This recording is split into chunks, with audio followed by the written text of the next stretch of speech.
सुप्रभात। मैं हूँ जगेंद्र राणा। गुरुधाम में निवास, गुरुधाम में निवास, यही है हमारी आज की आध्यात्मिक चर्चा का विषय। कितनी दूर है भगवान। बहुत समय हो गया उसकी पूजा पाठ करते करते, कभी स्वप्न में भी उसकी एक झलक नहीं दिखाई देती। साधन तो जैसा कुछ बताया गया वैसा ही करते हैं। ऐसा एक सज्जन पूछने लगे कि भगवान कितनी दूर हैं।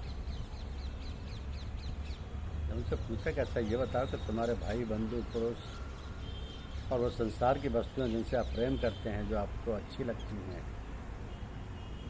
उन सभी चीज़ों और लोगों से आप कितनी दूर हैं। अरे वो दूर कहाँ है, वो तो हमारे सब पास हैं।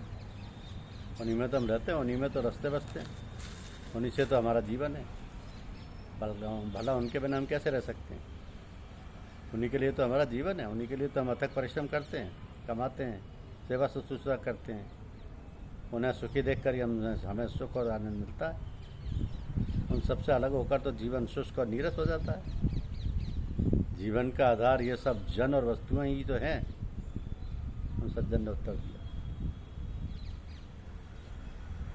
ने कहा, उनसे पूछा कि अपने प्रश्न का उत्तर तो स्वयं ही दे रहे हैं और कुछ कहने की जरूरत ही नहीं। वो सज्जन हैरत में पड़ गए। बोले, क्या कहा आपने? जो कुछ मैं कह रहा हूँ वही है मेरे प्रश्न का उत्तर। मैं कुछ समझा नहीं। मैंने कहा आप ही समझाइए।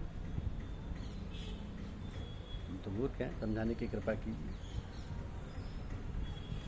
समझाया कि अच्छा तो आप एक काम करें, आप कुछ दिन घर बार छोड़कर हमारे पास आकर आश्रम में निवास करें, तब पर आपको कुछ बतलाएंगे।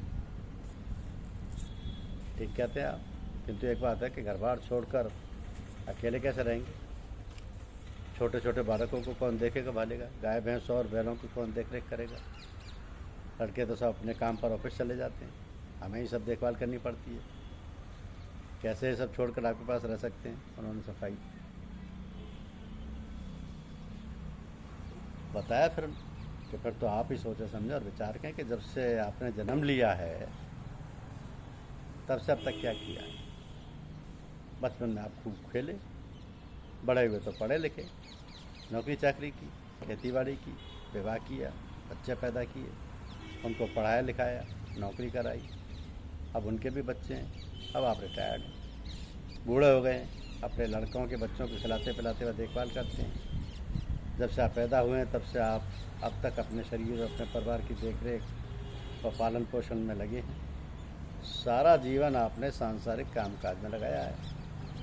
और उस भगवान को जिसने आपको पैदा किया, जिसने ये सब कुछ आपको दिया है, जिसका ये सारा वैभव है, उसके लिए तो आपने कुछ किया ही नहीं।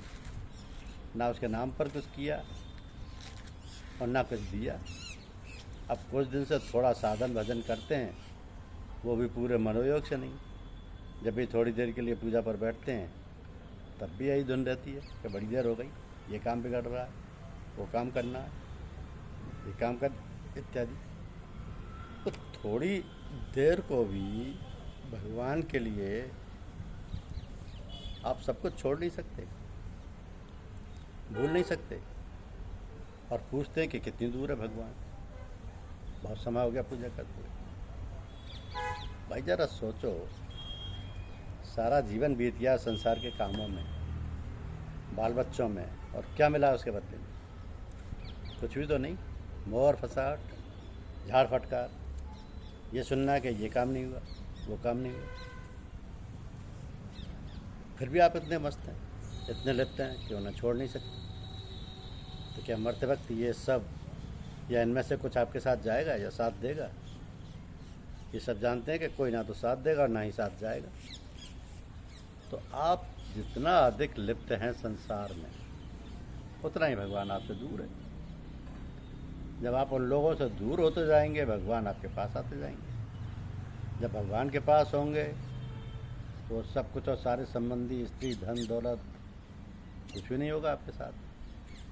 ये शरीर जो सबसे अधिक पास और प्यारा है वो भी नहीं होगा। तब आप भगवान के होंगे।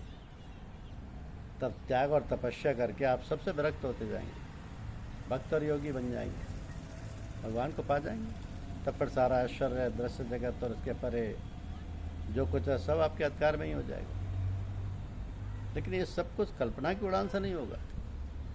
इसके लिए सक्रिय प्रयास करना होगा। इसके लिए कभी कभी साल में 1-2 बार परिवार छोड़कर गुरु धाम में निवास करो।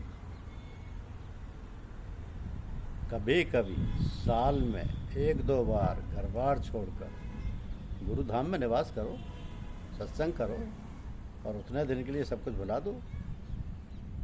नहीं, आप गुरु के समीप वापस वास करोगे तो आप देखेंगे कि सब कुछ अपने आप भूल जाता है, किसी की याद नहीं आती, किसी प्रकार की हानि भी नहीं होती और सब कामकाज भली भांति चलता रहता है। कारण ये कि जब गुरु शरण में आ जाते हैं तब सारी जिम्मेदारी उसी की, भगवान की हो जाती है और वह सर्वशक्तिमान, सर्वव्यापक, सर्वांतर्यामी। तब भला कोई काम कैसे बिगड़ सकता है, कोई बात कैसे बिगड़ सकती है, कैसे कोई हानि हो सकती है। और यदि इस प्रकार की कोई बात होती है तो उसमें भी कल्याण ही छिपा होगा। किंतु ये सब तभी समझ में आएगा जब स्वयं अनुभव करोगे। तो चलिए आगे बढ़िए और गुरु की शरण पकड़िए, गुरु की चरण शरण में आइए और देखिए, अनुभव कीजिए। किसी की बातों में कहवे मत आइए, स्वयं अनुभव कीजिए, देखिए, गुरु धाम में निवास कीजिए। क्योंकि प्रकृति में सदा परिवर्तन होता रहता है।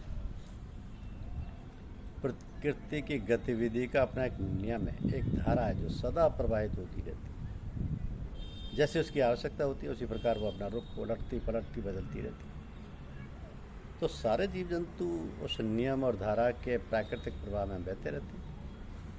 केवल मनुष्य ही एक ऐसा प्राणी है जो कहलाता तो है सभी प्राणियों में सर्वश्रेष्ठ, किंतु अपनी उधेड़ वन में प्रकृति के इस प्रभाव को नहीं समझ पाता और अपने हाथ पांव उधर उधर मारता है।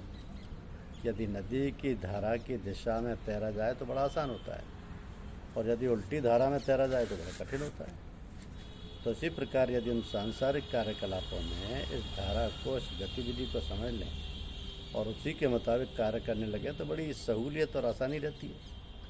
तब सारे कार्यकलाप ऐसी आबाद गति और सुगमता से होते हैं कि हमारे अंतर में कोई उलझन या अड़चन पैदा नहीं होती।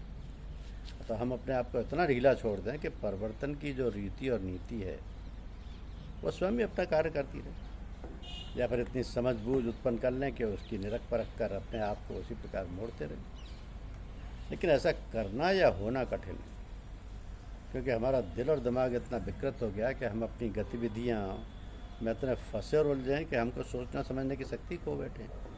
हमारी जो वर्तमान की विकट समस्या है उन्हीं को हम महत्वपूर्ण और आवश्यक समझकर उनमें लगे रहते हैं और अपने जीवन के मुख्य कर्तव्य को भूल जाते हैं। और तो एक बात कभी कभी हमें खटकती है कि हम उस ओर अग्रसर होना चाहते हैं, वो है इस परमपिता परमात्मा के मिलने की जिज्ञासा।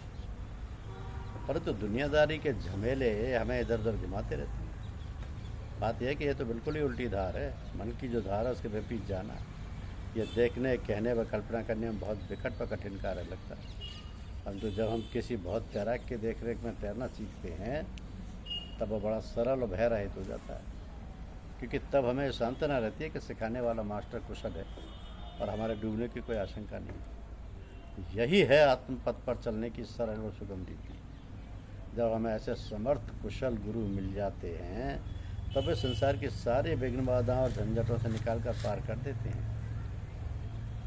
सो ना तो चिंता की बात है, ना घबराने की, ना परेशान होने की। ठीक है, हम नहीं जानते उसको, ना देख पाते हैं, किंतु वह तो हमें देखता है, वो तो हमें जानता है, वह तो अंतर्यामी है, सर्वव्यापक है, सर्वशक्तिमान।